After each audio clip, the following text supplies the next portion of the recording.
रात का समय था, करीब 2:30 बजे होंगे। चारों ओर घना अंधेरा और सड़क पर सिर्फ एक ट्रक की आवाज़ गूंज रही थी। ट्रक चला रहा था रवि और उसके बगल में मोहन ऊँग रहा था। दोनों हर रात लंबी दूरी तय करते थे, लेकिन उस रात कुछ अजीब था। हवा भारी थी और आसमान में चांद धुंध से ढका हुआ था। ट्रक जैसे जैसे जंगल वाले रास्ते में घुसता गया, सड़क पतली और टूटी फूटी होती गई। अचानक ट्रक झटका खाकर रुक गया। रवि ने ब्रेक दबाया, गाड़ी बीच सड़क पर रुक गई। क्या हुआ भाई? मोहन ने घबराकर पूछा। रवि बोला, लगता है इंजन गर्म हो गया है या कुछ नीचे फंस गया है, मैं देखता हूँ। वो टॉर्च लेकर नीचे उतरा और बोनेट खोलने लगा। इंजन से भाप निकल रही थी। मोहन खिड़की से बाहर झांक रहा था कि तभी उसने कुछ देखा। सड़क के दूसरे किनारे धुंध के बीच कोई खड़ा था। सफेद कपड़े में लिपटी कोई औरत। पहले तो लगा कोई गांव की होगी, लेकिन वो एकदम स्थिर खड़ी थी, हिल नहीं रही थी, सांस लेती भी नहीं लग रही थी। मोहन ने आवाज लगाई, कौन है वहाँ? कोई जवाब नहीं। रवि ने सुना तो हंसने लगा, डर गया क्या तू? चल बकवास मत कर। लेकिन जब उसने टॉर्च घुमाई तो वही आकृति अब ट्रक के थोड़ा और पास थी। अरे ये तो अभी वहाँ थी ना? मोहन की आवाज कांप गई। रवि कुछ बोल पाता उससे पहले हवा का झोंका चला और ट्रक का बोनेट अपने आप बंद हो गया। दोनों चौंक गए। रवि ने ऊपर देखा, सफेद साड़ी वाली औरत अब ट्रक के ठीक सामने खड़ी थी। चेहरा अभी बालों से ढका था। उसने धीरे धीरे सिर उठाया और जब बाल थोड़ा हटे तो रवि ने देखा चेहरा नहीं था, सिर्फ काली जगह जैसे अंदर कुछ ही न हो। उसके मुंह की जगह एक गहरा गड्ढा था।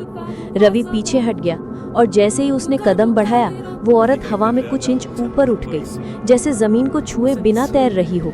मोहन ने डर के मारे चाबी घुमाई, ट्रक स्टार्ट नहीं हुआ। दूसरी बार घुमाई तब जाकर इंजन गरजा। रवि कूद कर कैबिन में आया, चल भाग यहाँ से। ट्रक पूरे जोर से आगे बढ़ा। दोनों की सांसें भारी थीं। रवि ने शीशे से देखा, वो औरत अब ट्रक के पीछे दौड़ रही थी। उसकी चाल इंसानों जैसी नहीं थी।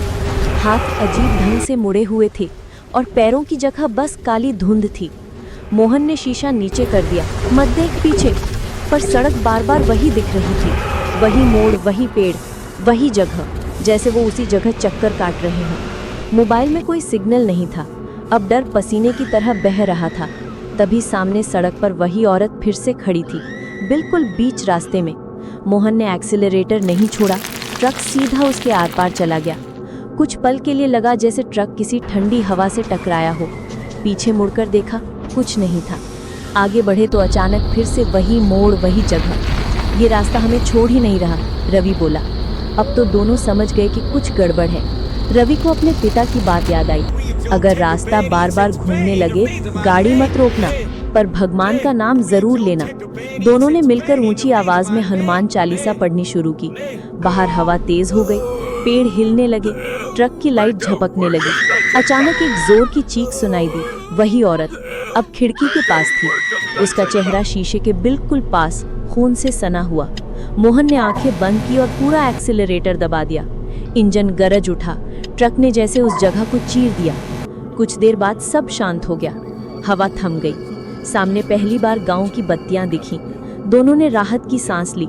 लेकिन जब रवि ने शीशे से पीछे देखा तो दूर सड़क पर वही औरत दिखाई दी, अब शांत, बस खड़ी हुई, जैसे किसी को जाते हुए देख रही हो। अगली सुबह जब दोनों पास के ढाबे पर पहुंचे, चाय पीते हुए उन्होंने बुजुर्ग मालिक से पूछा, भाई इस जंगल वाले रास्ते पर कोई औरत दिखती है क्या? वो धीरे से बोला, हाँ बेटा, सालों पहले उस मोड़ पर एक औरत का एक्सीडेंट हुआ था। दहेज के लिए उसे उसी ट्रक ने कुचल दिया था।